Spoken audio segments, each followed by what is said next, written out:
Hey, welcome to this edition of Road Warrior. I'm your host, Grant Roberson. Now, if you've watched me before, you know my fondness for anything referred to as a pickup truck. Now, this version this week is a 2014 GMC Sierra Crew Cab Edition. Now, I'm not a huge historian, but understand the basic roots of a pickup truck is fairly simple. It was put on earth to be a workaholic, and that has not changed as it's progressed over the years, and the GMC Sierra Crew Cab Edition is no different. It basically can handle anything you throw at it. But over the years, people have demanded more from the pickup. They don't want it to be rough, they don't want it to be harsh, they don't want it to work them, they want to work the truck. And as you see, they have become more creature comfort, just the same as being a workaholic. Now, if you've been around pickup trucks as long as I have, you basically have seen the evolution of these vehicles firsthand and probably recall the early days of bouncing around on the interior cabin and having a lot of road harshness that you can feel inside. Now, these vehicles have progressed quite a bit where creature comfort really is a forethought in these vehicles as much as the workability. So they've now combined, of course, the best of both worlds where you're able to haul and go anywhere you want to, but of course feel comfortable while you're doing it.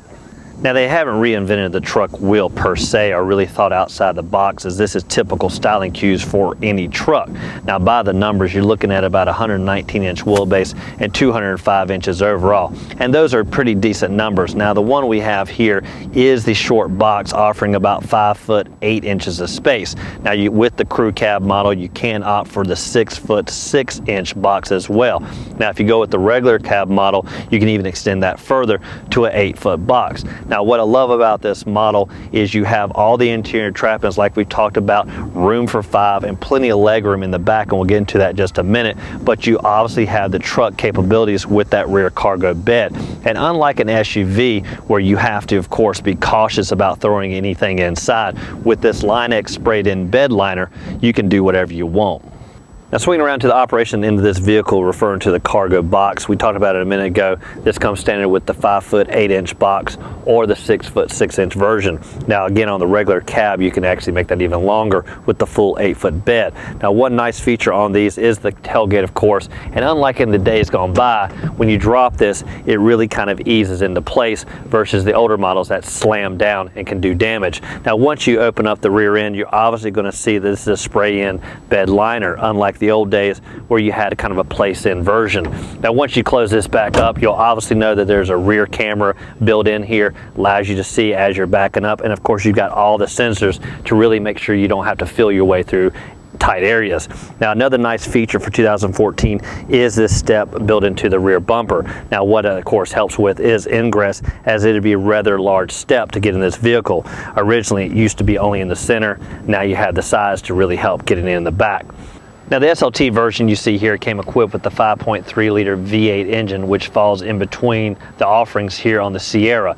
Now, that's going to deliver around about 355 horses and 383 foot-pounds of torque. Now, what I loved about that is really this vehicle had rocket science off the line, meaning as soon as you touch the gas, you can really squeal those back wheels. Now, this was the four-wheel drive version, obviously giving you grip at the corners, but one little note I find, of course, that obviously driving a two-wheel drive will give you better numbers, about in the mid-teens for fuel economy. Now, put that in four-wheel drive and you're going to easily lose a couple clicks. Now, if you rather downsize the engine, you of course can go with the 4.3 liter V6 engine. Now, it's going to deliver around about 285 horses and 305 foot-pounds of torque. Now, those are of course a little bit more anemic power under the hood, may not give you all the trailering options that you're looking for, but of course give you better numbers at the pump. Now, if you're really looking for the powerhouse in the hood, that is the 6.2 liter V8 engine. Now, that's going to be over 420 horses and 460 foot-pounds of torque. Now, that's going to deliver all the trailering options, be the most anemic on gas, but really be the workhorse you're looking for on this Sierra model. Now, again, when we talk about the drastic changes from where trucks have come, and I'm talking about years gone by, really the interior is the biggest difference to me. all of us, of course, remember as a child growing up and bouncing around in our grandparents' truck and really feeling the harshness of this vehicle.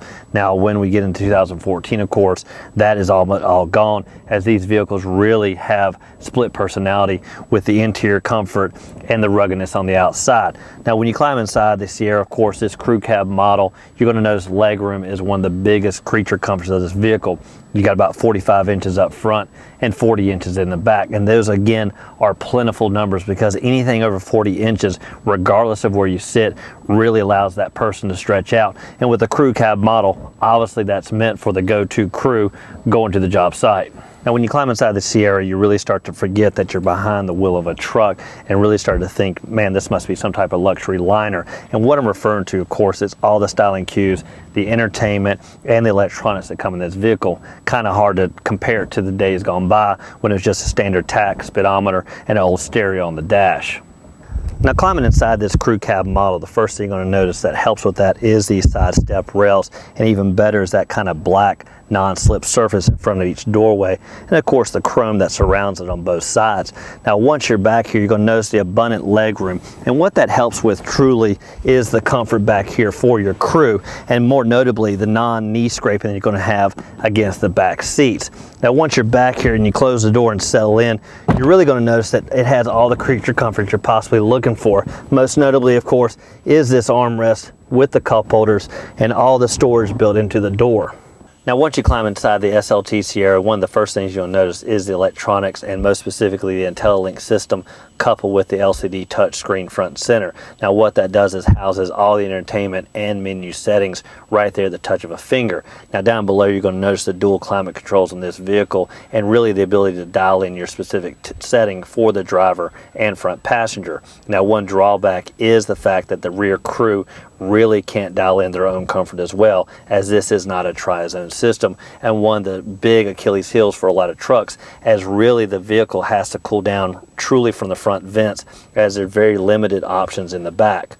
Now, other items you're going to find on this vehicle are for electronics, and most notably right here up front and center is a household-like outlet, basically allowing you to plug anything up. Now, other connections you can have are USB ports and the traditional power outlet for vehicles.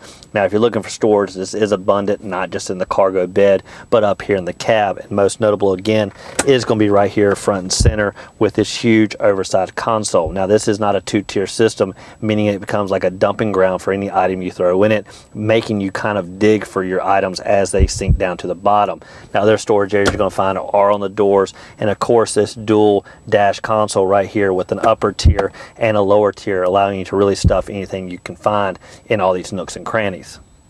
Now, last but not least is the comfort for the driver, and a nice feature they have is the adjustable pedal system. Now, this is nothing new to the industry, but one that you sometimes don't find on all vehicles. And what that basically allows is those pedals to extend out, basically for the vertically challenged people, meaning those pedals come to you versus you getting closer to the dash, because anything you really want to do is really put space between you and that steering wheel in that rare occasion that you are in some type of impact.